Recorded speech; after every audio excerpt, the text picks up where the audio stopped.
I'm shaking. I waited 4 years to get to this microphone. Oh no, don't worry, you're fine. You're safe. You're fine. Everything's good. I love you guys.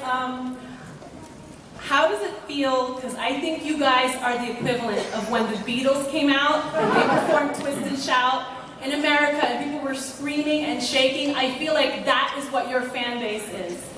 So how does it feel to or that's more of a statement. That's a compliment. Sorry. No, but I think I understand what your question like, is. You're so epic, you're so huge, like the way we feel, like the way the women would scream and shake and piss their pants when the Beatles came on, like that's how I fucking feel about you guys. That's my compliment. Yeah, don't hold back. Let it all out. Like when John Lennon and Paul were there, like that's who you fucking guys are today in 2014.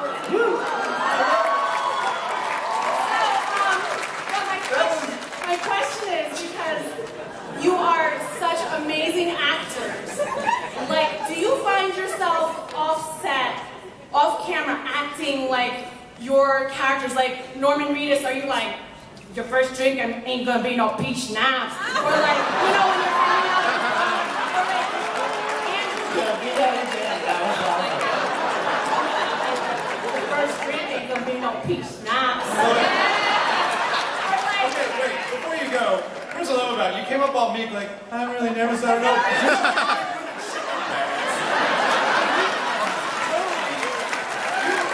No problem opening up. No, you're doing amazing. So let's address your first question. This idea that this thing that you guys are doing, and again, you are isolated in Georgia, you don't always get to see the effect that it has on people worldwide. How does that mess with your head at all? How does it feel, or how do you process that, Andy? This has been the greatest job of my life, and we share the same hobby. You guys share the same hobby that we do. We love this show, man, just as much as you love it. And we want to. All I feel is that, you know, and I emailed John Bernthal a couple of days ago, and I just said every time we start and launch a new season with these amazing new actors that join the show, and I kind of think of the originals, you know, because they built this beautiful ensemble and taught me. I've learned so much working in this beautiful country with these incredible actors, and it's just the most important thing in my life, this job. It just is. It just is.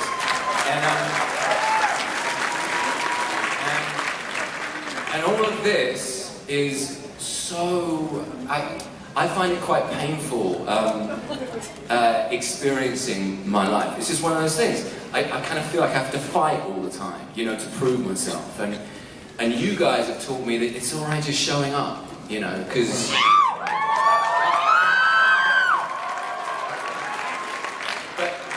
But it's just, it is an out-of-body experience from the moment, the first Comic-Con. I remember almost fainting when the first trailer came out, and I don't watch it, but I heard you guys next door, and it made me fall to my knees. Because we were getting it right, you know what I mean? And that's all we're here for, to get this story right. That was literally the most eloquent answer you could have asked for. I think it was the Coke. I wonder if, like, you're out or, like, you're feeling protective, all of a sudden, like, the Psycho look comes out, the Rick Grimes, you know. The Psycho look? So, you know, the crazy, Yeah, you know, like, you get a lot of that this season, is what I'm saying. Thank you. Thank you very much. What is your name and question, sir? Okay, my name is Michael, and I have two statements first. I want to be on both shows. Okay. Because a lot of people that come on your show don't get it right. Oh, damn. So there's a lot I want to say, and Are I'm you talking- screaming at the TV. I feel like you're talking about specifically Marilyn Manson. Is that who you're talking about? I'm just talking about a lot of people. Okay. Here's a tip. If you want to come on the show, don't drink all the scotch in the world and then sit down and get back. I'm not saying you did that. I'm just saying don't do that. I can't drink because that's part of my disability. I have a disability. That's why I wanted to say thank you to Rick, Michonne, and Daryl, because your characters help me go through a lot, because there's a lot of times I can't really do things.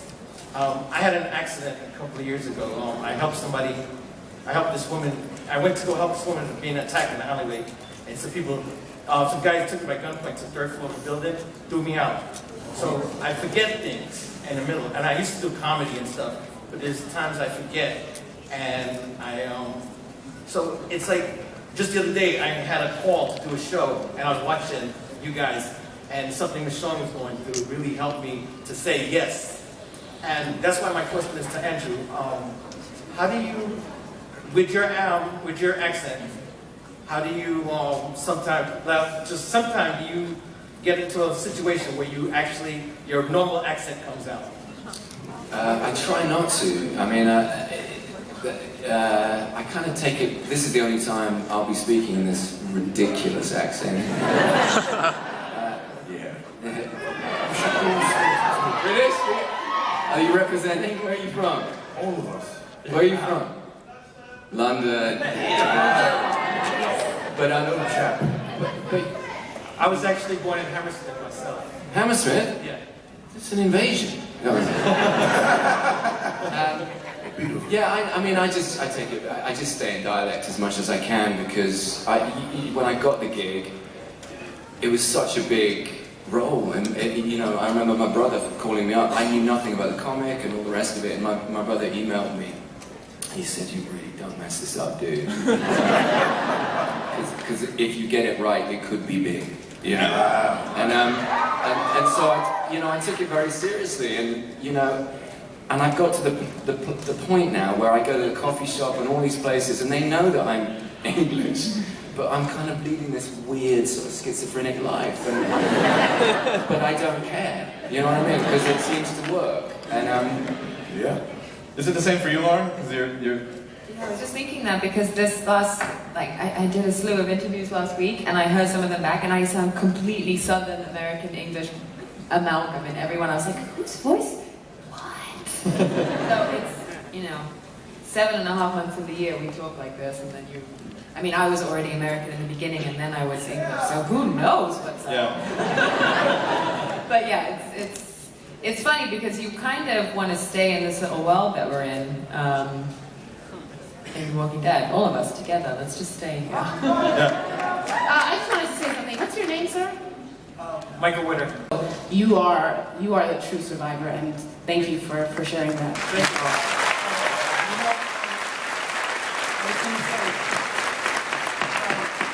My spine is fused, and I have my knees are shot and everything. And there's a lot of times when my neighbors, like that's what happened. A couple of my neighbors told me, "You don't need that. You're trying to act up and everything. You don't really just stop." So I actually walked around without the cane or the walker for a while. And now I have to have surgery on my ankle because I destroyed myself. No, you haven't. No, you haven't. You're here, and you're going to keep going. A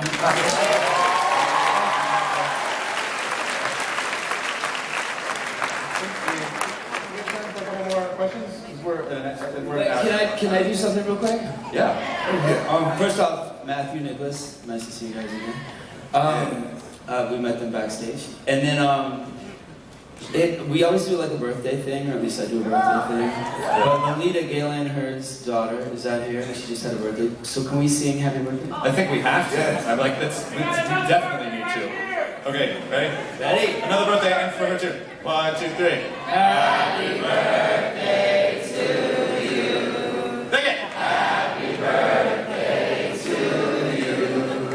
Happy birthday to you.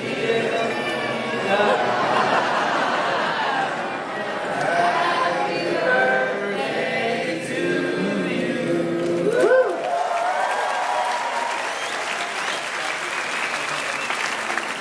I felt like I was being born. I just wanted to cradle you. All right. I found myself having unusual nightmares at night, and I was just wondering if any of you ever have the zombie apocalypse nightmares, and if you do, what do they involve? Oh man, I get them just from talking about it. And it's gotten me. You didn't ask me, but I'll tell you. I swear to God, this is the honest to God truth. When I go to a new place, I quickly scan them, like exits, weapon, okay. Like I see what would break apart in the room and where the escapes are. Like I could throw a chair through that window, I could probably get out that way. Like I really genuinely try to process because I have so many I'm being chased dreams in the last 4 years that it's uncomfortable. I don't know, does anyone else have the same stuff? I don't have any, actually. It's really weird. Like, when I first, I was an absolute scaredy cat, and I didn't watch any horror stuff whatsoever. And I knew this show was on, I knew it was an amazing show, but I was like, that's scary, I'm never gonna watch that. And then I was like, oh, now I really have to watch it because I have to audition. And then, of course, I got sucked in and loved it to death. But in the beginning, I really had to talk myself through, because I have trouble falling asleep if I'm scared. So I had to talk myself through the science of a zombie so I could sleep. You know, I was like, I'm on the second floor, it can't climb, it can't unlock the door, it can't unlatch a window, you know, and I'm really, the alarm is on, like I really had to go through some stuff to figure it out. And then when I actually started to play my character, I mean, I guess I just stepped into how she thinks about them and but that helped actually, the science of it. It's like, you actually are smarter than them, so you can generally get around them, generally. That's how I get through it. Yeah. All right, good. So we do have time for one more question, which I believe is you, sir. Norman, will we see Boondock Saints 3 anytime soon?